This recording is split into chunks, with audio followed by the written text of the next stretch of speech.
இப்போ இந்த ஐரோப்பியர்கள் பார்த்தீங்கன்னா உஷ்ணமான உணவுகளை சாப்பிடுவாங்க. அவங்க ரொம்ப குளிர் பிரதேசம் ஐரோப்பியர்கள். அந்த ரொம்ப குளிர் நிறைந்த பகுதிகளில் வாழ்கிற அந்த ஐரோப்பியர்கள் ரொம்ப உணவுகள் பார்த்தீங்கன்னா உஷ்ணமாக இருக்கும். அதாவது ரொட்டி, மைதா மாவு, அப்புறம் சிக்கன், மாமிசம் இதெல்லாம் பயங்கரமாக உஷ்ணம் நிறைந்த உணவுகளை சாப்பிட்டா தான் அங்கே வாழ முடியும். நாம் வந்து குளிர்ச்சியான பழங்களை குளிர்ச்சியான உணவுகளை சாப்பிடணும். அப்போ தான் நாம் இங்கே வாழ முடியும். நம்ம பகுதி இங்கே வெப்பம் நிறைந்த பகுதி. அப்போ நம்ம உடம்பு ஈஸியாக வெப்பமாயிரும். அதனால் நம்ம என்ன பண்ணுறோம், குளிர்ச்சியான உணவுகளை சாப்பிட்டு நம்ம உடம்பு வெப்பநிலையை நம்ம குளிர்ச்சிப்படுத்தணும். அதுவே ஐரோப்பியர்கள் இப்போ வட இந்தியர்கள் பார்த்திங்கன்னா கோதுமை உணவுகளை சாப்பிடுவாங்க. அது வெப்பமான உணவு. அவங்க குளிர்ச்சி நிறைந்த பகுதி அது. வட இந்தியா பார்த்திங்கன்னா கடும் குளிர் இருக்கும். ஒரு 6 மாதம் பயங்கரமாக குளிரும். அதனால் அவங்களுடைய உணவு பார்த்திங்கன்னா அவங்க சப்பாத்தி இதில் பூரிலாம் அதிகமாக சாப்பிடுவாங்க.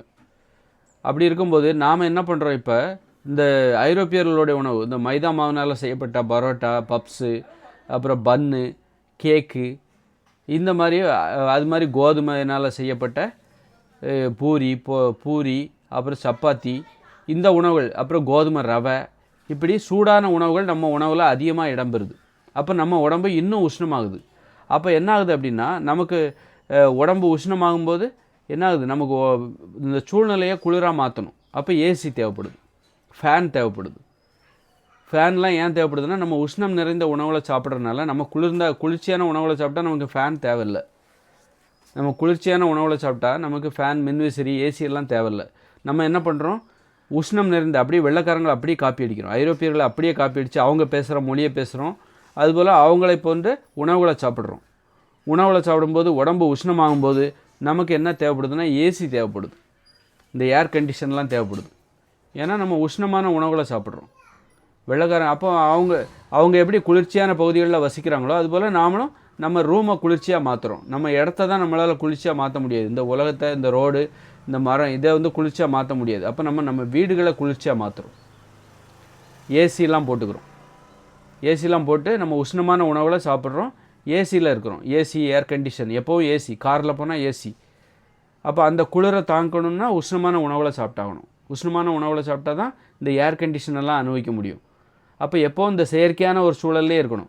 இப்போ ஐரோப்பியர்கள் பார்த்தீங்கன்னா எங்கே போனாலும் அவங்களுக்கு குளிர தான் செய்யும். வீடாக இருந்தாலும் சரி, வெளியில் எங்கே போனாலும் அவங்களுக்கு குளிர தான் செய்யும். ஆனால் நமக்கு அப்படி கிடையாது. நாம் உஷ்ணமான உணவுகளை சாப்பிடும்போது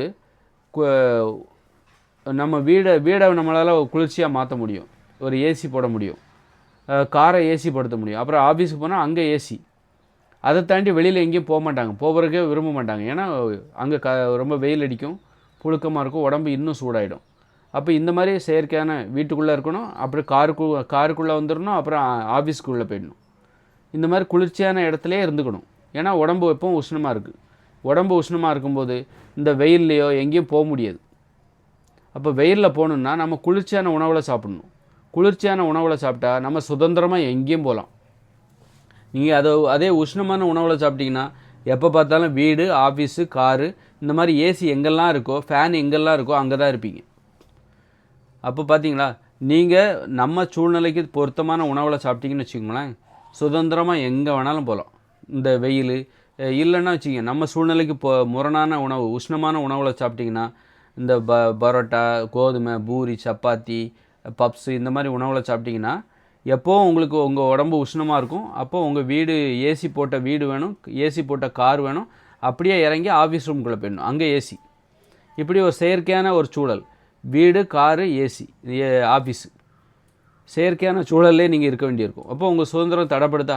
அப்போ நீங்கள் அதுவே குளிர்ச்சியான உணவுகளை சாப்பிட்டிங்கன்னா, நல்லா உங்கள் உடம்பை குளிர்ச்சியாக வச்சுக்கிற உணவுகளை சாப்பிடுங்க.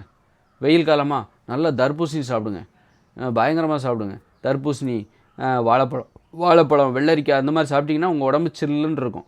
அப்போ வெயிலில் எங்கே வேணாலும் போகலாம். சுதந்திரமாக நீங்கள் சுற்றி திரிவதற்கு மிகப்பெரிய பரப்பளவே உங்களுக்கு காத்திருக்கும், அப்படின்ட்டு. அது மாதிரி காத்திருக்கும். அதுவே நீங்கள் உஷ்ணமான உணவுகளை சாப்பிட்டிங்கன்னா, எங்கடா ஃபேன் இருக்குது, எங்கடா ஏசி இருக்குது, எங்கடா ஆஃபீஸ்க்கு எப்படா போவோம், காரில் இருக்கணும், கடகடன்னு காரில் போய் உட்காந்துக்கணும், கடகடன்னு வீட்டுக்குள்ளே வந்துடணும், ஏசி ஆன் பண்ணு, கசகசன்னு இருக்குது. அதுவே நீ குளிர்ச்சியான உணவுகளை சாப்பிட்டா சுதந்திரமாக இருக்கலாம். இதுவும் வெள்ளைக்காரங்களுக்கு, ஐரோப்பியர்களுக்கு என்ன பிரச்சனை அப்படின்னா, அவங்க வீட்டை ஹீட் பண்ணி வச்சுருப்பாங்க.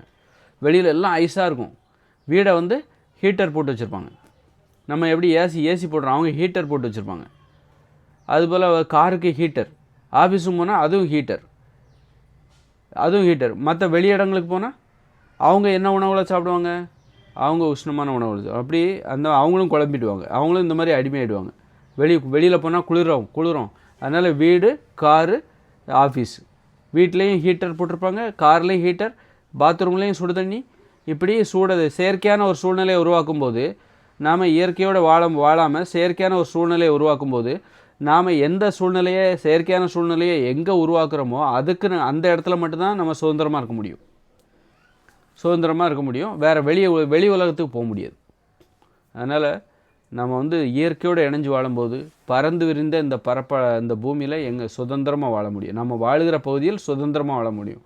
இயற்கைக்கு முரணாக யோசிக்கும்போது, இயற்கைக்கு பொருந்தாத உணவுகளை சாப்பிடும்போது நீங்கள் செயற்கையான சூழ்நிலைக்குள்ளே மாட்டிப்பீங்க. வீடு, காரு, ஆஃபீஸ்.